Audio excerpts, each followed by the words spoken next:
Orin Dáfídì orí ìkẹrin. Ìgbẹ́kẹ̀lé Olúwa.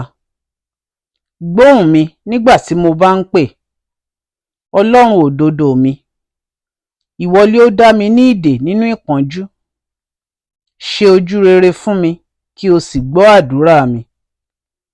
Ẹ̀yin ọmọ ènìyàn, ẹ ó ti sọ ògo mi di ìtìjú pẹ́ tó. Ẹ̀yin ó ti fẹ́ asán pẹ́ tó, tí ẹ ó sì máa wá èké ṣe. Ṣùgbọ́n kí ẹ mọ̀ pé Olúwa yẹ ẹni àyànfẹ́ sọ́tọ̀ fún ara rẹ̀. Olúwa yóò gbọ́ nígbà tí mo bá ké pè é. Ẹ dúró nínú ẹ̀rù, ẹ má sì ṣe ṣẹ̀. Ẹ bá ọkàn yín sọ̀rọ̀ lórí ẹní yín, kí ẹ sì dúró jẹ́.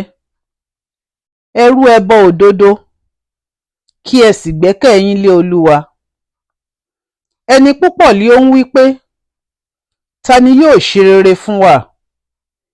Olúwa, ìwọ gbé ìmọ́lẹ̀ ojú rẹ sókè sí wa lára. Ìwọ ti fi ayọ̀ sí mi ní inú ju ìgbà náà lọ, tí ọkà wọn àti ọtí wáìnì wọn di púpọ̀. Èmi ó dùbúlẹ̀ pẹ̀lú ilé àlàáfíà, èmi ó sì sùn, nítorí ìwọ, Olúwa, nìkan ṣoṣo ni ó mú mi jókòó lé àìléwu.